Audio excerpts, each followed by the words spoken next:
What's up everybody? Jameson Redding here with the Road Trip Angler. I'm really excited for this video because I'm going to be testing out and reviewing the Bixpy K1 motor kit, and I'm going to be doing that on the back of my Bonafide PWR 129, but also I'm going to put it on my Cuda 126 from NRS. That's an inflatable kayak. This should be an awesome video. Ugh.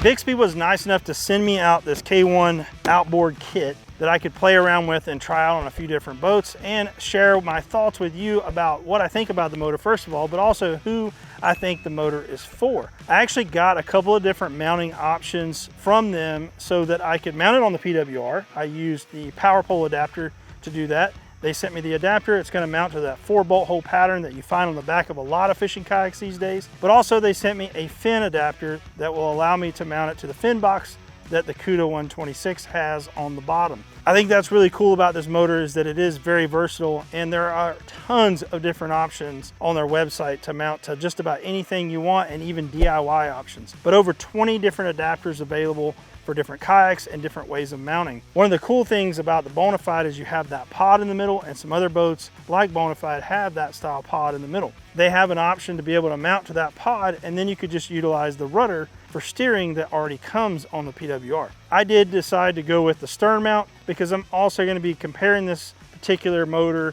to some other motors that are on the market and try to find out where they fall. But this is the smaller of all the motors, also the lightest weight, and I already think it may be the most versatile. The versatility was one of the big things that they wanted to be able to accomplish, and that is where Bixpy got started. And they've been around since around 2017. I actually remember them being at ICAST for the first time showcasing this motor, so I've got to kind of watch them grow from a distance. I have no experience with this product. I've never been on the water with it, so I'm excited to see how this thing stacks up, but also where it fits in the market because there are so many motor options. So we're going to jump into everything, starting with the specs. And again, I'm going to kind of rewind, do a little time travel, and go back to how this thing came to me and unbox it, unpackage it, install it on the boat, get it to the water, and start testing it out. I have the K1 outboard kit. There's also a K1 outboard kit that is the Angler Pro. That gives you that bigger battery. Angler Pro K1 outboard kit is $15.99. The kit that I am testing is $12.99 on their website. The combined weight of the motor and battery, now this is not with the mounting bracket, but the combined weight is 10 pounds. That's pretty awesome. The motor size is 9.05 inches long by 3.15 inches wide by 6.32 inches. This is a 450 watt motor. Now I'm also going to be testing some other motors like the Torqeedo, the brand new Travel Torqeedo Ultralight, and that, for reference, is over 1100 watts of power. I also have the NK300, which I believe is a 1000 watt motor that I'm going to be testing from Newport. This Bixpy, though, is a 450 watt motor, which is the equivalent of 33 pounds of thrust if you were comparing it to a trolling motor. The cable length is 60 inches, the battery output is 25.2 volts, and this is a 378 watt hour battery, versus the Angler Pro kit is going to come with that 768 watt battery. So you're getting quite a bit more range and power, not more power, but more range out of that bigger battery pack. What you're actually getting in this K1 outboard kit is the motor itself, the battery. You're getting the wireless remote controller, the magnetic kill switch, which has a floating leash, and the universal 100 to 240 volt wall charger, which is nice if you're traveling and you're out in a different country. You can take this with you. It's definitely a small enough package and lightweight enough. Comes with an Allen key to open the propeller for cleaning, some dielectric grease for your connections, a quick start user manual, and a vinyl decal. Again, we've got the battery, we've got the charger, the motor itself, the wire obviously that runs to the battery. This is going to be your magnetic kill switch, the lanyard, and it floats, the Allen key.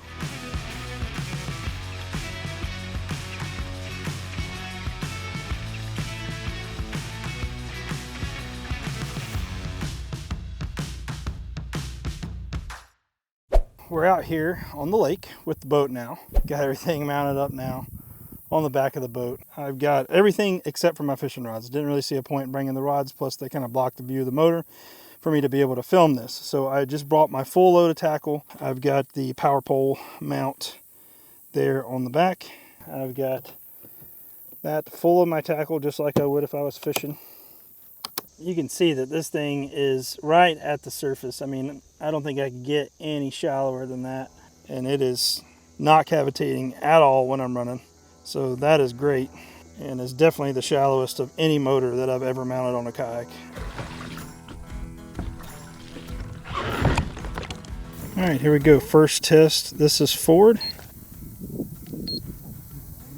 Feeling it kick in. Starting to move the boat a little bit. I'm on like level 3, level 4. I'm starting to move a little bit. 2.2 miles per hour, 2.4, and I'm nowhere near wide open yet. So right off the bat, one of my concerns is it's not really locking in whenever I drop it into the water. I thought if I gave it some speed that it would force that locked in, but so far it has not done that. So I'm going to keep trying to see if I can get it to lock into place. I'm not sure if it needs to be locked in like before I take off from the ramp, but ideally you'd be able to raise and lower it and it would lock in on its own.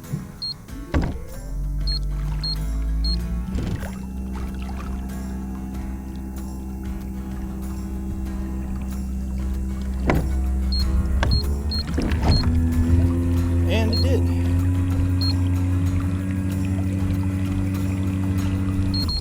You just have to bump it pretty hard just to get it to lock in to place there, but once it's locked in, move it along pretty good. And I'm running 3.8 miles an hour, 3.7 in this big boat. I will say there is a little bit more noise, I believe, when I'm running wide open from the motor itself, just kind of a hum, but overall it's pretty cool. I'm going to come to a complete stop here, and we're going to go into reverse and see how that works. You see in reverse, I am going 1.3, 1.4, so I mean it's respectable in reverse as well. I think that if you were mindful of doing so, dropping down 3-4 levels on the speed, you're going to really increase your range, especially with this battery. It's not that big of a price jump though to get almost twice the battery life.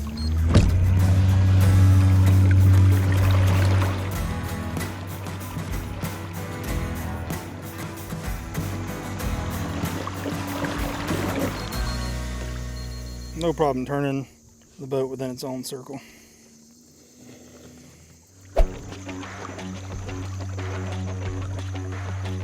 I've got this log in the water that I'm going to run this thing across at full throttle. I'm not going to slow down, see if I can get my speed up before I hit it. I mean, it should break right out of that clip that it has and pop up.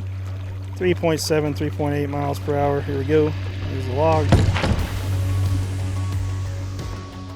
So, yeah. Durability test.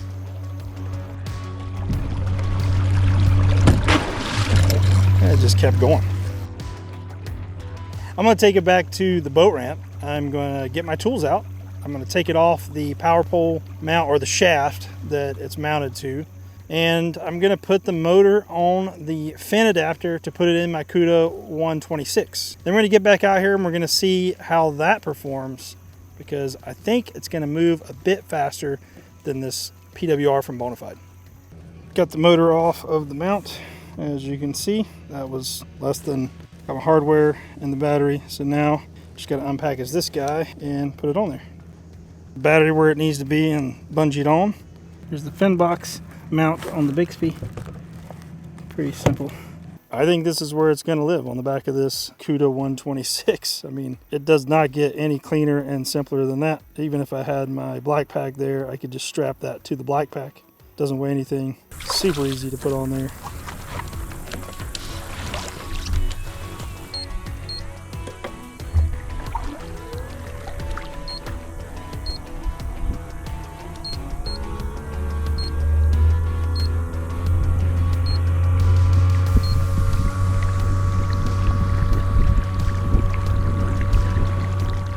All right, we're out on the lake again, this time with the Cuda 126. So weird.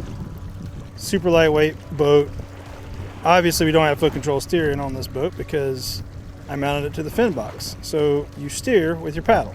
But we're moving pretty good. Surprisingly, not a lot faster. I thought that on this inflatable boat, being that it was super lightweight, that we would see speeds over 4 miles per hour. But I don't know if that speaks volumes to the efficiency of the hull on the PWR, or if it's just the simple fact that that's what this motor goes. So as you can see, I'm steering, but I'm doing it with my paddle blade. Not that difficult. You just dip it in which side you want, put a little pressure on the blade. But I mean, there's something to be said for sure about how easy this thing was to mount on this boat. 4.1 going this way. So a little faster. It's interesting. But scooting along pretty good though. It does not take much to turn it. I mean, I'm dipped that blade in the water and you can see that I'm turning.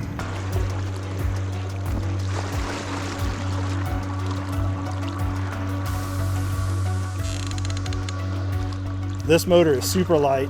The battery is super light. It's still moving 4.1 miles per hour, which is plenty. I don't need all the steering components because I'm going to keep my paddle handy anyway. So for where I use this kayak, this Cuda 126, which is very shallow, narrow, hard to get to rivers, where a lot of times I'm dragging the boat even though it is a very shallow draft boat, I think this could be a real tool to get me a little further and keep me out there a little bit longer to fish. You can see I'm running around 3.9 now, 4.1, dancing all around that area.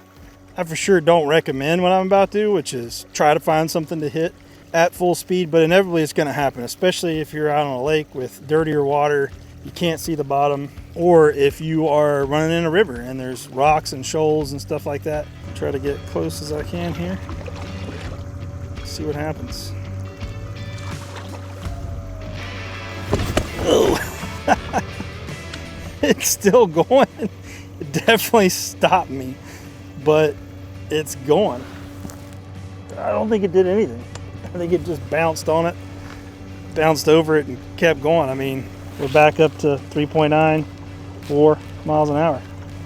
Both my GoPro batteries have died, so I'm gonna head back to the truck and see if I can get off the water and give you guys my final thoughts before the sun goes down, which is happening pretty fast. It's about to drop. Well, I'm off the water, and I mean, this is pretty cool.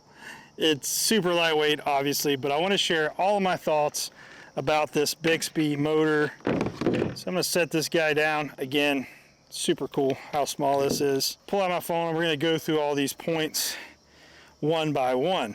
Putting all the things together that I got into my cart, you've got the kit, the K1 kit, outboard kit that comes with the battery.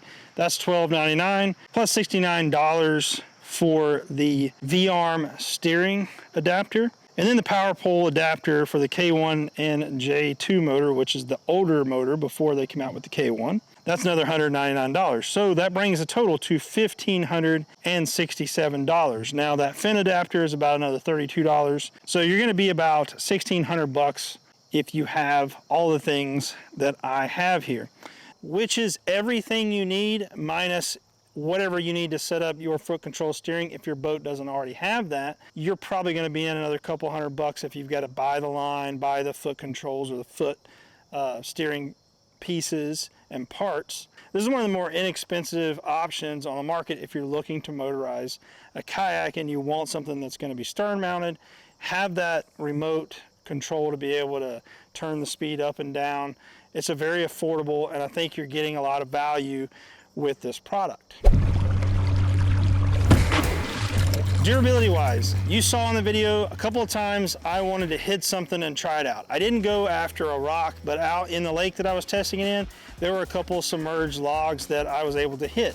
On the PWR with the power pole mount on the back, when I hit it, the motor just simply came loose, swung out of the way like it's supposed to. The little clip in the back that holds it in place is enough to hold it in place even when you're going in reverse, but not enough to hold it there. If you hit an obstacle, it's still going to swing free. Then you just have to engage the motor back to full throttle again to get it to click back into place. So that was pretty simple. I hit it at wide open throttle, no visible damage at all to the motor, and everything just kept going as soon as I hit it. This is fully aluminum housing here. This is plastic, and I'm sure it's replaceable, but that is aluminum, I do believe. Plastic, aluminum, aluminum, plastic, plastic. But this is pretty durable stuff. I mean, I hit that stump and I don't see any damage at all on that. And you've got this guard that goes all the way around the prop. So, you know, I could see it sucking grass in and that becoming an issue. That wouldn't be too bad. You would just need to take this guard off, pull the prop, clean it. And that's something you have to do on any prop. You have to take the prop off occasionally and clean it. Everything else is just working. I mean, like it should work. No issues there. It's very simple and very lightweight. Kind of the same thing when I did it on the inflatable Cuda 126. I had that mounted in the fin box. Now, it can't swing out of the way like it does on the back of the PWR because that is a fixed position on that motor. But I hit it wide open. It did stop and jar the boat quite a bit, but it bounced off of that log and kept going, and I saw no physical damage to the front of this. You can actually see there are a few little chunks of wood that did get caught in this little housing or this little cone that goes on the front of the motor, but that's removable and you can clear that out, and that's all I did to get that cleared out. But no real damage, no cracks, no really anything. So I'm not saying you should go out and try to beat the thing up off of anything, but if you do happen to hit a submerged log in the water, or if you run aground, or if you drop it on the ground. But if you do happen to hit anything submerged in the water or you happen to run aground, I really think that it's gonna hold up well, especially with that aluminum body. In addition to that, they've also listened to their customers and built all kinds of adapters. So kind of spinning off of the durability standpoint, they've listened and they've made it more durable, and they've also done a lot of other things that their customers and the people that were using their product asked for. I want to touch on versatility, and I've kind of talked about this throughout the video. I do not think that there is another motor for the paddle sports. I know we're putting motors on paddle objects or objects designed to be paddled, but I don't think there's another motor that is more versatile. Now, of course, one of the big questions and one of the reasons I've saved this kind of towards the end is speed. I know everybody is always concerned about speed. You want to be able to go fast, right? But I do think that that is relative to what you are using. In this case, it's a 425 watt motor. It's tiny and it has a pretty small prop.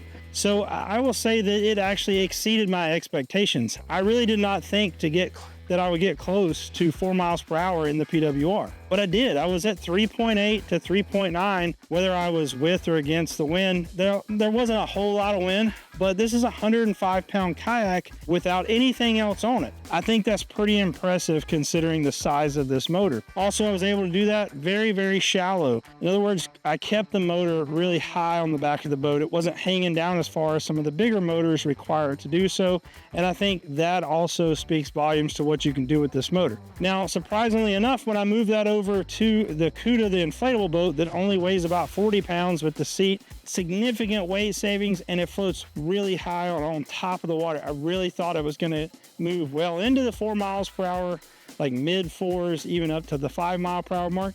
But I was right there at 4.1. So I only gained about 2.2 of a mile per hour going from the big boat to the Cuda, which is the lighter weight boat. Now, it may be that the PWR has a very efficient hull, or it may be that we're just kind of reaching the max speed that this motor can do. I still think it's very commendable to be able to run close to or a little over 4 miles per hour in these boats. Also, I think that on the Cuda, it was a lot of fun. It was almost like having a paddle assist. I mean, I really wasn't doing a whole lot of paddling other than steering, but I could definitely see how this would extend my day on the water on that Cuda especially, and that I would be able to even go up current and get to some of those places that I like to take the Cuda, which is why I have the lightweight inflatable boat.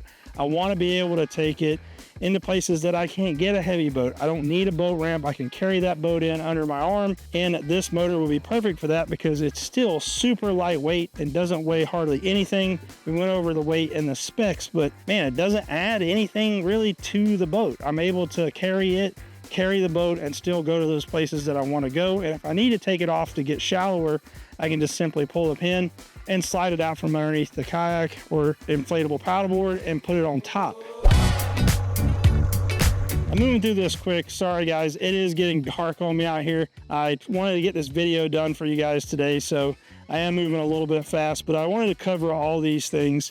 And I think the last and the main thing, just like I do when I review the boats, is I want to talk about who I think this motor is for. And I think that is almost as versatile of a question as the product is. I think it's for a lot of people. I think if you're a recreational paddler that wants to just be able to extend your day, extend your trip, or maybe take a break from paddling every once in a while, I think this is going to be a great option for you. But I also think it has its place in the fishing community as well. If you are a serious tournament angler and you're looking for the fastest and biggest motor to put on the back of your giant kayak that has all the rigging that you could possibly want, like this PWR, you might want to look at a faster option, something like the Newport or the Torpedo offerings, because they're going to be able to get you a little faster. And they should. They are more than double the watts of this little motor right here. But if you want something that's lightweight, versatile, will go on just about any kind of vessel that you want to put it on, this is a great option and also won't break the bank. So be sure to check out Bixpy. You can go to their website. I believe it's just bixpy.com. They have tons of different mounting options, and they didn't pay for this video. They did let me borrow this thing, and I'm really appreciative that they did because I enjoyed using it. Hopefully I can hang on to it for a little bit longer because I think that this will be at home on my inflatable kayaks. If you enjoyed this content, be sure to subscribe to the channel, and as always, thanks for watching.